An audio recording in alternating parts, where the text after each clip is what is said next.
Assalamualaikum warahmatullahi wabarakatuh. Selamat sore, Sobat Milenial. Episode kali ini di Gempita Podcast kita kedatangan tamu spesial. Kita kedatangan orang penting nih. Beliau adalah Deputi 1 Bidang Materi Komunikasi dan Informasi Kantor Komunikasi Kepresidenan Muhammad Isra Ramli. Ya. Assalamualaikum, Bang Isra. Oke, Bang Isra, gimana kabarnya? Baik, lagi sibuk banget pasti nih. Baru pulang dari Lombok, Nusa Tenggara Barat nih kemarin. Ada dinas ya? Ada kegiatan mengawal peluncuran program koperasi desa Merah Putih. Oke. Bareng Pak Presiden? Bareng Pak Wamen, Wakil Menteri Koperasi. Oke. Dr. Peri Juliantono. Oke, sibuk banget. Pasti capek, Bang? Enggak sih, biasa aja. Oke, Bang. Kita mau sedikit berbincang ya, Bang ya, sama Bang Isra terkait Kantor Komunikasi Kepresidenan. Atau kita lebih kenal juga namanya PCO ya, Bang ya. PCO. Saya mau menggarisbawahi ada pepatah tak kenal maka tak sayang. Jadi kita mesti kenal dulu nih. Publik mesti tahu PCO itu sebetulnya apa sih, Bang? Terus fungsinya di pemerintahan itu sebenarnya apa? Mungkin Abang bisa jelaskan. Ya, makasih. Jadi PCO ini adalah lembaga baru sebenarnya. Lembaga baru yang dibentuk di akhir pemerintahan Presiden Jokowi. Ya. Presidential Communication Office ya, jadi kantor komunikasi kepresidenan. Ya. Dibentuk di akhir pemerintahan Pak Jokowi. Ini disadari karena dalam politik demokrasi, dalam sistem demokrasi, komunikasi itu kan menjadi sangat penting. Ya. Karena dia akan menentukan hilir dari kebijakan sebenarnya. Jadi kalau kita gambarkan, proses di pemerintahan itu kan ada pembuatan kebijakan, di dalamnya ada perencanaan dan macam-macam. Di situ biasanya melibatkan Bappenas, kalau terkait anggaran Kementerian Keuangan dan macam-macam lah ya. Nanti dikoordinasikan dengan parlemen di Senayan. Nah, lalu habis itu kebijakan itu dilaksanakan oleh Kementerian Teknis. Nah, sekarang ada 8 kementerian teknis ya, ditambah badan sama badan lembaga-lembaga negara yang lain.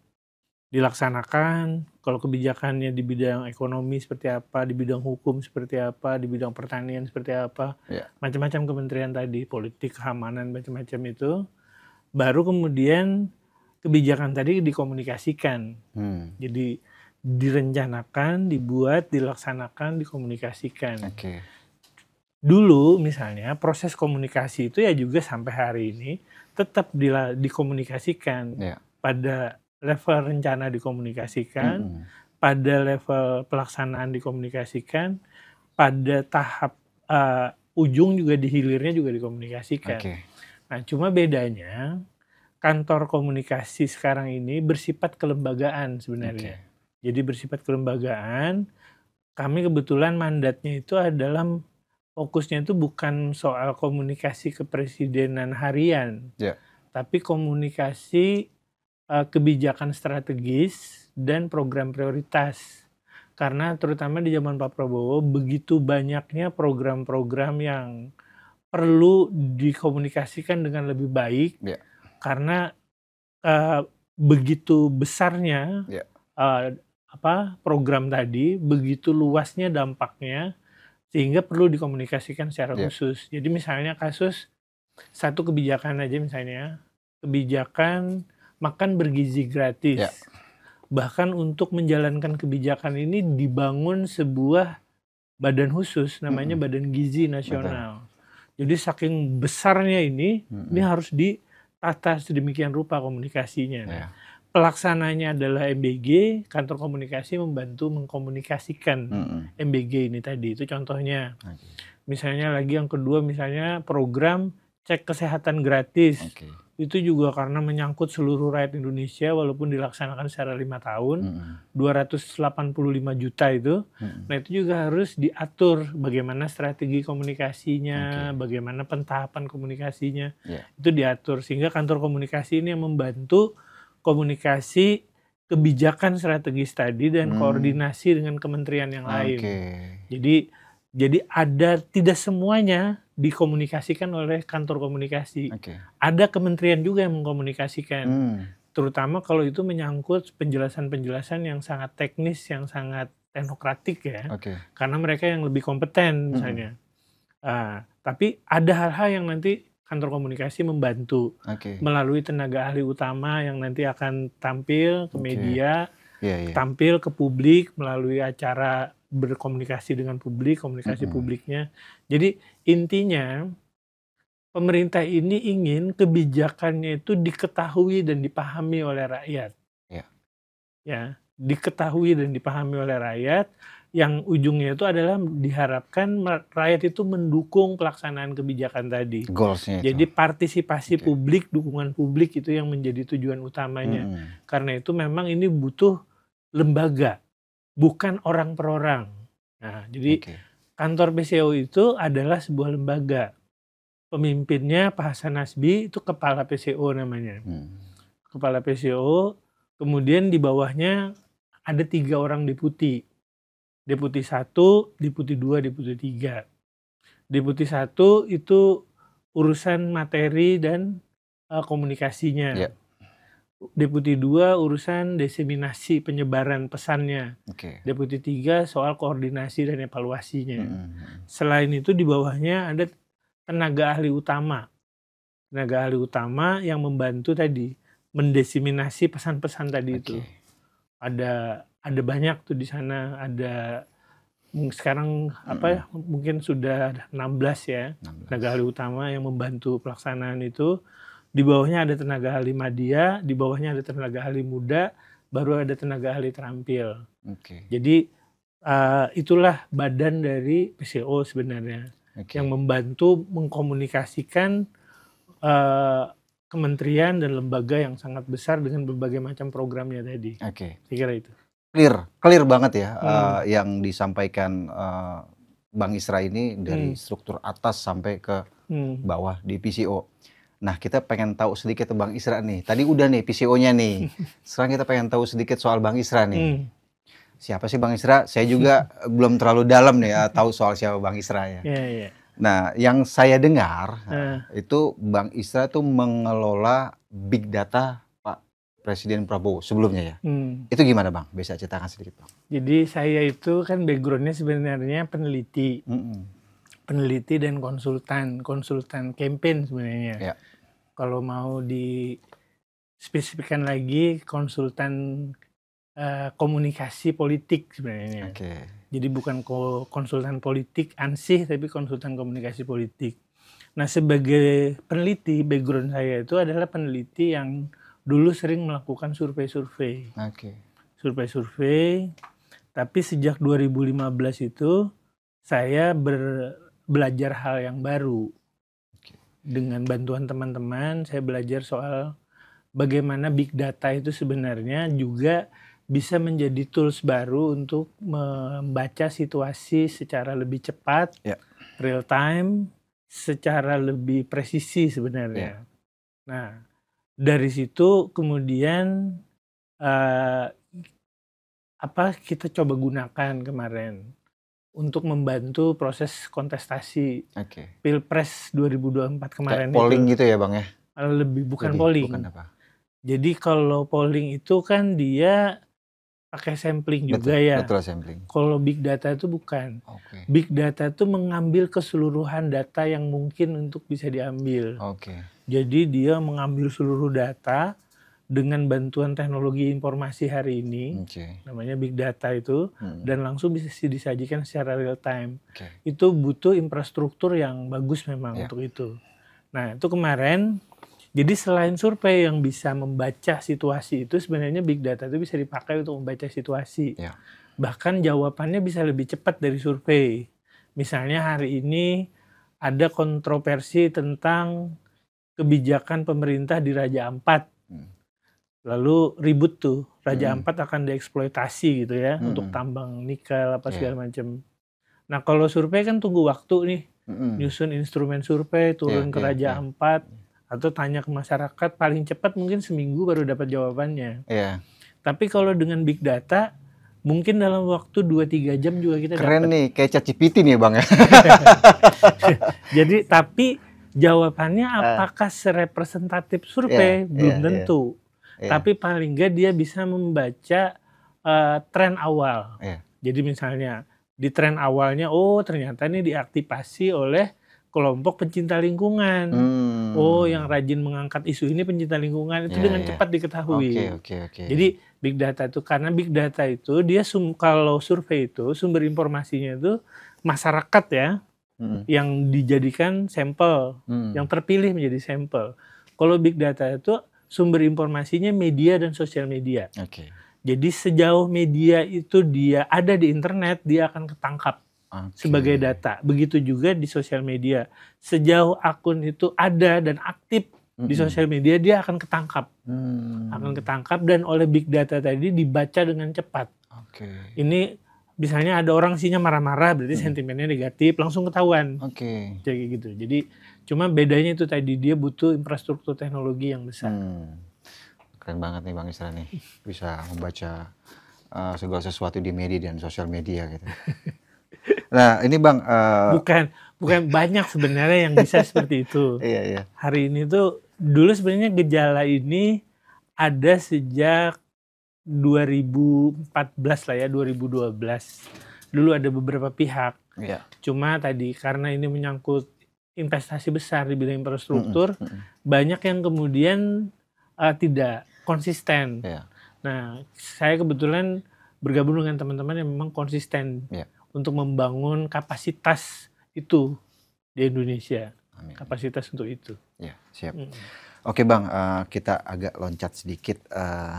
Di beberapa kesempatan, ya sependek pengetahuan saya, di beberapa kesempatan Bang Isra ini beberapa kali menggaungkan bahwa Indonesia berada di ambang transformasi besar menuju negara maju. Nah, ini mungkin saya juga kurang ngeh juga nih, maksudnya gimana nih transformasi besar untuk menjadi negara maju ya Bang ya. Mungkin Abang bisa ceritakan sedikit ya, salah satu mungkin langkah yang dilakukan dari pemerintah adalah efisiensi anggaran mungkin ya Bang ya. Dan dampaknya juga kita tahu sekarang mungkin ada guncang sedikit ekonomi yang bisa dibilang tidak baik-baik saja gitu ya Bang ya. Menurut Abang apa sih Bang transformasi besar ini yang sedang pemerintah gaungkan ini? Transformasi besar itu perubahan secara struktural dan kultural sebenarnya, yang sifatnya mendasar. Jadi gambarannya itu misalnya adalah tadinya kita dari negara kolonial menjadi negara merdeka. Itu transformasi besar namanya. Tadinya misalnya kita dari masyarakat agraris ke masyarakat industri. Itu transformasi besar namanya. Jadi bukan perubahan yang sedikit, tapi perubahan yang memang sangat mendasar gitu. Perubahan yang sangat mendasar. Nah, transformasi ini sebenarnya sebuah energi perubahan, tapi arahnya itu ke depan. Jadi dia arahnya itu ke depan. Jadi kemajuan sebenarnya. Jadi perubahan menuju kemajuan. Jadi transformasi. Tapi biasanya dia dilakukan tidak melalui proses bawah ya. Kalau dari bawah itu namanya biasanya revolusi. Betul. Revolusi itu dibangun biasanya dari pembangunan kekuatan untuk mengganti kekuasaan, lalu untuk menciptakan perubahan tadi. Kalau yang terjadi sekarang ini di Indonesia ini adalah transformasi itu perubahan besar dari atas sebenarnya melalui kebijakan dan program-programnya. Jadi itu transformasi besar. Jadi ini yang sedang diupayakan oleh Pak Prabowo. Jadi transformasi besar itu misalnya menyangkut perubahan struktur ekonomi politik Indonesia. Hari ini struktur ekonomi politik Indonesia itu piramida lancip. Jadi orang yang paling kaya itu sangat sedikit jumlahnya, Iya. bahkan kurang dari 1%. Iya. Yang terbesar itu adalah di basis piramida itu Bawah. orang miskin. Bahkan kelompok kelas menengah aja jumlahnya menurun, ketarik ke bawah. Nah, yang bagus itu sebenarnya secara ekonomi itu jangan piramida, tapi kayak belah ketupat. Belah ketupat itu bawahnya lancip, atasnya lancip, tengahnya tebel. Itu yang bagus. Jadi yang kaya itu banyak, yang miskin juga hampir setara, tapi tengahnya yang tebel. Jadi artinya distribusi kekayaan itu lebih baik sebenarnya. Nah, itu yang lagi mau diciptakan dengan berbagai macam kebijakan-kebijakan yang ada ini. Jadi masanya karena itu program-program Pak Prabowo itu bersifat masif semua. Makan bergizi gratis buat siapa saja. Buat sekolah negeri, sekolah swasta, nggak peduli. Pokoknya siapa yang membutuhkan dia dapat. Cek kesehatan gratis buat siapa saja. Sekolah Garuda buat anak unggulan, tapi juga ada sekolah rakyat buat anak paling miskin untuk memutus siklus tadi gitu. Nah, kalau ini berhasil, ini akan merubah tatanan ekonomi politik Indonesia tadi untuk menyiapkan Indonesia itu menjadi bangsa yang maju. Maju.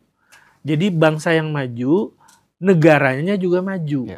Nah, jadi di dunia ini ada contoh-contoh.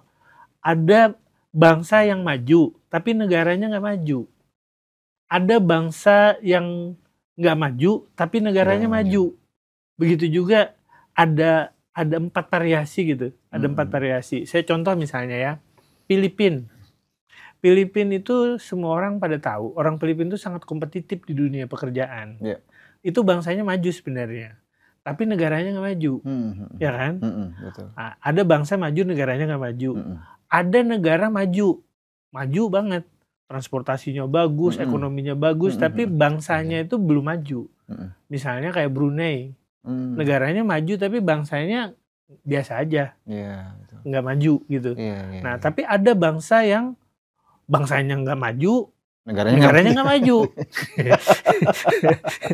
Tapi sebaliknya, ada bangsa yang maju, negaranya juga maju gitu lah. Nah, kita ingin begitu. Jadi pada saat pemerintah lagi mengupayakan ekonomi Indonesia jadi negara maju, bangsanya juga maju. Nah, itulah sebenarnya investasi kepada bangsa tadi harus dilakukan. Seiring dengan tadi negaranya itu dibikin menjadi PDB-nya naik, pertumbuhan ekonominya tinggi, macam-macam. Tapi masyarakatnya juga dibikin sejahtera bahkan makmur. Nah, itu yang saya bilang kalau kedua-duanya terjadi, inilah transformasi besar kita. Gitu. Ini pasti prosesnya PR banget nih Bang ya. PR banget. Itu kira-kira dari pemerintah sendiri Bang. Di tahun berapa? 4 tahun kah, apa 5 tahun kah, atau 10 tahun kah ini akan transformasi besar ini bakal terwujud? Kan sudah dalam rencana pembangunan jangka menengah, jangka pendek, jangka menengah, jangka panjang itu semua udah dibuat ya. Jadi Indonesia Emas itu terwujudnya itu 2045 targetnya. Jadi 20 tahun dari sekarang. Pak Prabowo akan mengejar di akhir periode beliau itu pertumbuhan ekonomi kita 8%. 8%. Jadi 8%, tingkat kemiskinannya 0%. Jadi sudah nggak boleh lagi ada orang miskin, terutama miskin ekstrim ya. Kalau miskin biasa mungkin di bawah 5%. Jadi itu yang dikejar, pertumbuhan ekonomi. Setelah melewati 2029-2030, kita mau kejar pertumbuhan ekonominya 2 digit Pak. 10, 12%, 15% kalau bisa. Dan kita punya potensi untuk itu. Jadi bayangkannya itu sederhana sebenarnya. Kalau kita sudah mulai disebut negara maju tuh, berpendapatan menengah atas itu kira-kira kayak Malaysia hari ini. Jadi orang paling rendah upahnya di Malaysia itu 15 juta. Jadi 15 juta itu orang paling rendah. Jadi kalau orang yang lebih tinggi atau paling tinggi ya bisa dapat 150 juta, 250 juta sebulan. Ya, dengan standar hari ini gitu. Itu kan artinya kita udah makmur tuh. Kalau orang yang paling rendah aja 15 juta. Nah, 15 juta itu kan bisa hidup layak, hidup pantas. Jadi kebutuhan dasar pasti terpenuhi. Pendidikan pasti terpenuhi, kesehatan pasti terpenuhi. Sisanya bahkan bisa buat saving. Saving itu gunanya buat apa? Buat investasi lagi. Investasi pendidikan, bahkan mungkin buat menyenangkan diri, leisure time. Punya waktu untuk piknik, punya waktu untuk healing, ya, kayak gitu. Nah, itu akan dicapai. Malaysia sudah tercapai sekarang. Kita lagi mengejar ke sana dalam waktu 5 tahun ini. Mudah-mudahan sekarang UMR kita di Jakarta 5 juta. Mudah-mudahan dalam 2-3 tahun itu nanti 5 tahun sudah jadi 15 juta. Amin. Jadi nah, itu yang jadi targetnya. Jadi kita sampai dulu ke situ, baru seiring tadi yang paling penting itu investasi di bidang sumber daya manusia kita. Jadi generasi anak-anak kita itu harus mendapatkan pendidikan yang jauh lebih berkualitas dari yang kita punya. Dan kita pastikan paling nggak secara nasional standar kita sama. Makanya sekarang di dalam bidang pendidikan itu ada namanya transformasi digital pendidikan Indonesia. Jadi kemarin dengan papan belajar interaktif itu diharapkan kesenjangan antar daerah itu hilang nanti. Jadi karena materi yang diterima anak Jakarta dengan anak Papua itu sama. Betul. Jadi dengan itu, jadi selama ini kan terjadi tuh kesenjangan luar biasa. Kalau mau pinter harus ke Jawa, Jawanya pun beberapa tempat aja. Nanti keharapan itu kesenjangan itu berkurang, sehingga anak Indonesia itu secara nasional dia jadi kompetitif, secara regional dia akan unggul. Jadi itu yang dikejar, Pak. Jadi pendidikan, kesehatan, sama kesejahteraan rakyat dulu. 3 poin itu yang paling ditargetkan ya. Khusus nantinya untuk masyarakat yang sudah mampu, itu dia akan masuk ke kompetisi industrialis. Yang tadi masuk ke ekonomi kreatif. Ya, seperti kita sekarang nih lah. Ini podcast ini bagaimana memonetisasi podcast ini kan sudah levelnya udah agak tinggi nih. Karena kita nggak jualan beras ini. Tapi sudah mengemas sesuatu untuk kemudian dipertukarkan menjadi sesuatu yang lain. Jualan konten, Bang ya. Jualan konten. Konten itu sudah masuk ke industri kreatif. Industri kreatif itu marketnya itu kompleks, tidak sederhana gitu loh. Tidak exchange-nya itu melibatkan lembaga-lembaga yang lain. Sehingga misalnya kita nih lagi konten, pembayarannya melalui YouTube. YouTube itu apa? YouTube itu adalah sebuah platform komunikasi global. Jadi kita bikin konten, dia yang bayar. Bagaimana cara dia dapat duit? Ya melalui macam-macam. Iklan kah, apakah segala macam. Jadi itu sudah masuk ke dalam ekosistem digital global. Kayak gitu kira-kira. Siap. Cukup jelas ya yang Bang Isra sampaikan. Nah, selain transformasi besar, saya juga sering mendengar Bang Isra ini mendengung-dengungkan PHTC. Ini mungkin dilihat dengan transformasi besar ya Bang ya. Program hasil terbaik cepat.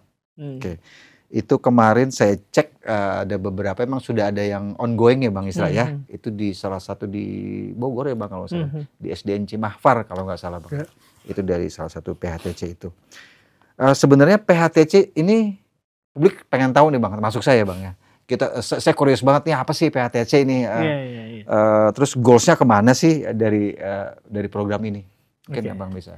Jadi PHTC ini nggak bisa dilepaskan dari apa yang disebut dengan visinya Pak Prabowo itu Astacita itu. Astacita. Astacita itu 8-17-8. 8 itu 8 misi. 8 misi untuk memastikan Indonesia jadi negara maju tadi.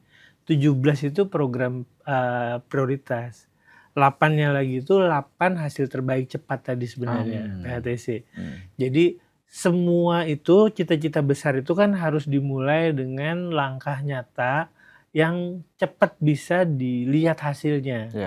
Yang langsung tadi punya dampak berganda, multiplier effect, yang saling terkait antara satu dengan yang lain. Nah, tahun pertama, tahun kedua ini memang fokusnya pada program hasil terbaik cepat ini yang 8 tadi itu Pak.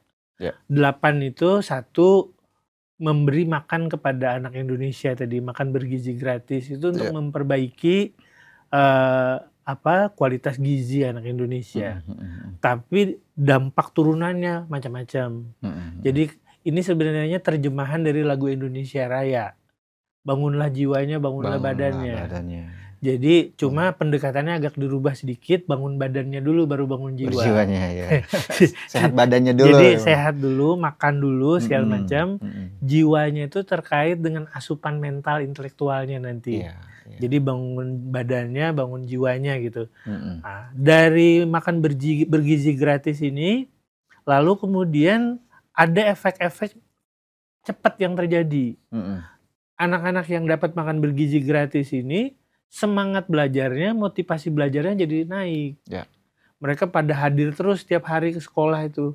Motivasi berprestasinya juga kalau jadi naik. Kalau malah ngantuk gimana habis makan tuh Bang? Ya nggak apa-apa.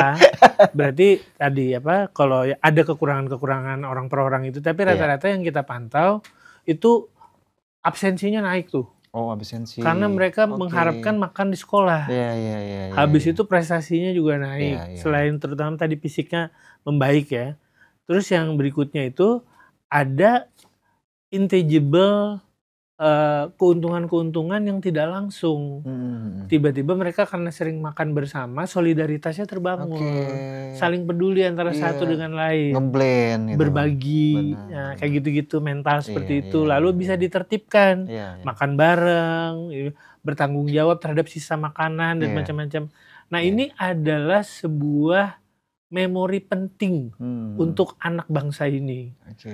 Bahwa ini akan nancep ke mereka, Pak. Bahwa negara ini pernah hadir dan peduli sama saya.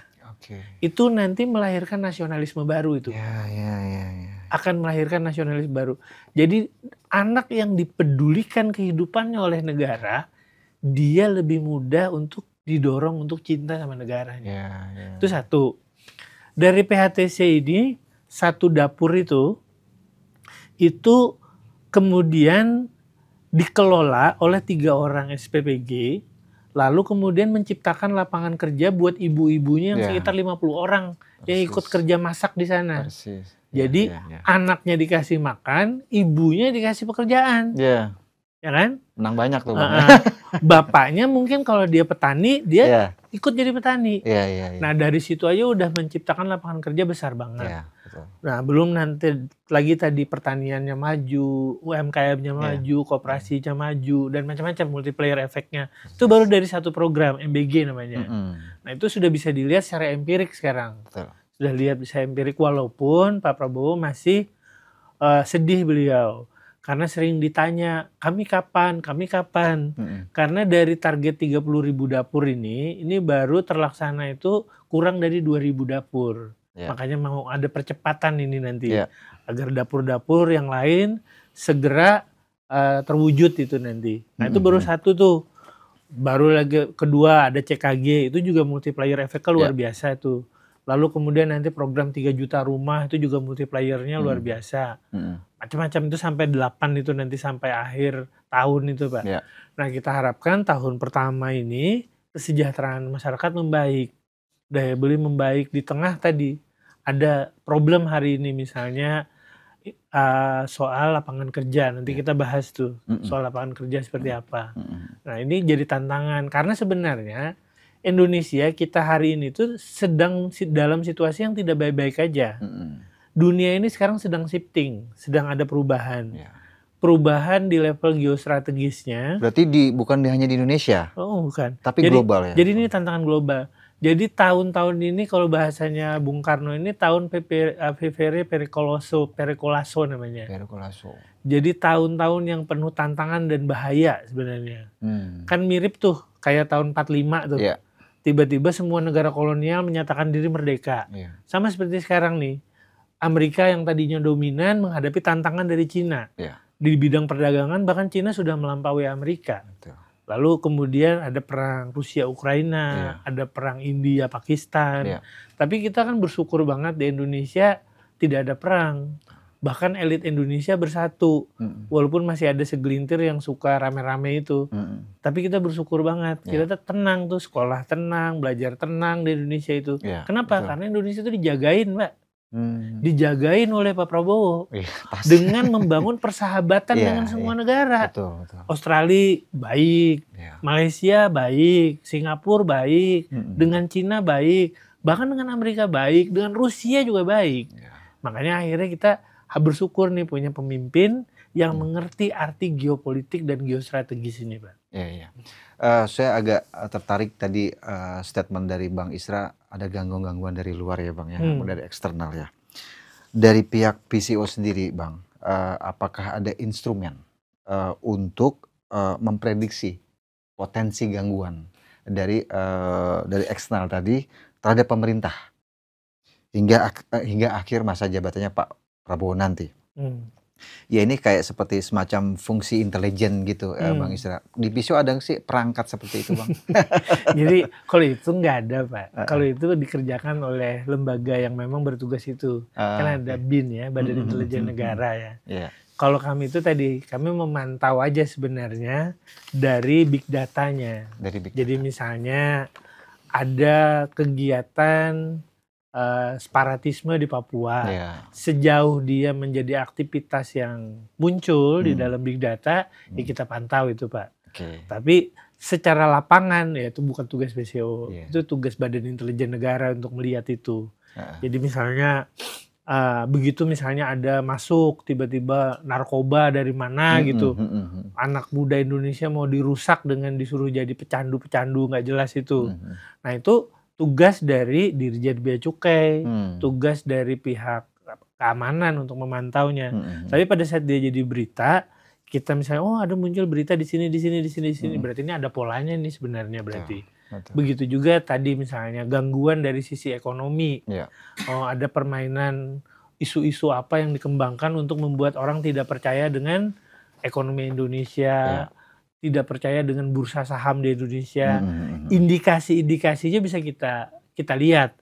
Tapi tugas betul-betul untuk mengamankan itu dilakukan oleh lembaga lain. Jadi pada saat itu firm perlu kita komunikasikan, mungkin baru kita komunikasikan atau mungkin pihak lain yang mengkomunikasikan, yang lebih berwenang untuk mengkomunikasikan itu. Siap. MBG nih tadi ada sedikit cerita soal MBG juga Bang. Saya lihat ada observasi di beberapa media itu ada terbaru itu di lapangan Kemendagri itu menegur 260 pemerintah daerah gegara belum mengusulkan lahan untuk pembangunan dapur.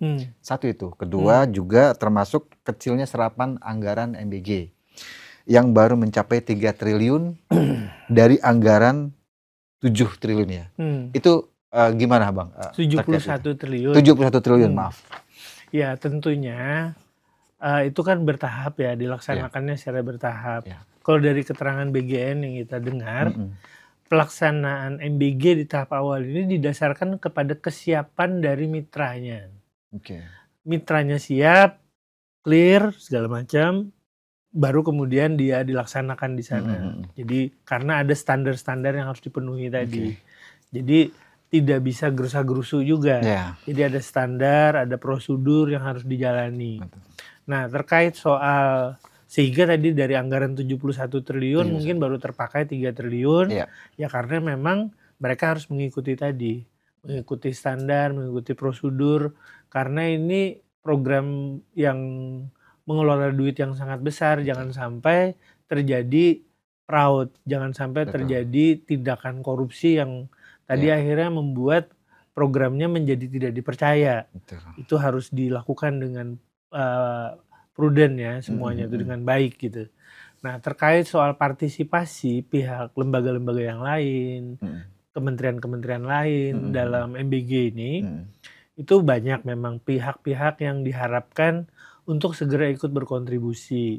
Ada Kementerian Dalam Negeri yang ini kan mencakup rentang kontrolnya kan 38 provinsi, 514 kabupaten kota. Kalau ini bisa membantu masing-masing 10 aja itu akan sangat signifikan sebenarnya. Jadi itu, nah mungkin itu masih di tahap MOU ya. Nah mungkin juga pemerintah daerahnya juga sedang bekerja juga mencari. Nah, peringatan dari Kemendagrinya itu mungkin untuk mempercepat itu sebenarnya. Agar mereka lebih cepat lagi bekerjanya untuk memberikan usulan lokasi lahan-lahan yang bisa dibangun tadi itu. Ada BUMN juga rencananya mau ikut berkontribusi. pihak polisi, kepolisian, Kapolri, pihak TNI, kemudian bahkan seperti kayak asosiasi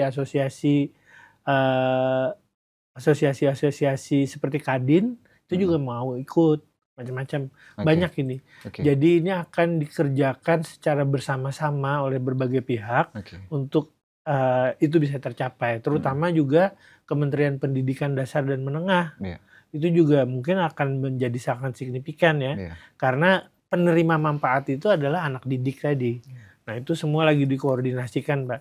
Itu lagi diorkestrasi sambil tadi semua berjalan dengan target-target besar yang mau dicapai tadi. Ini mungkin ini sengaja pertanyaan ini saya taruh terakhir Bang Isra. Ini paling seksi kayaknya nih. Ini pertanyaan paling seksi nih. Terkait badai PHK, Bang Isra. Dari hasil penelusuran itu, dari catatan Asosiasi Pengusaha Indonesia, ada sedikitnya 7.392 kasus PHK dalam beberapa bulan belakangan. Itu badai ini melanda di beberapa sektor seperti industri hotel, buruh, dan restoran, termasuk perusahaan media massa, kaum-kaum intelektual ya.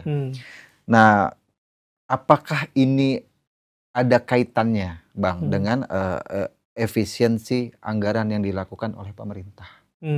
Gimana, Bang? Jadi memang ini kompleks ya, situasinya itu kompleks gitu. Jadi penurunan tadi itu pertama sebenarnya ini lebih kepada shifting ekonomi. Jadi pemerintahan sedang berganti, semua sedang menyesuaikan diri dengan kebijakan-kebijakan baru.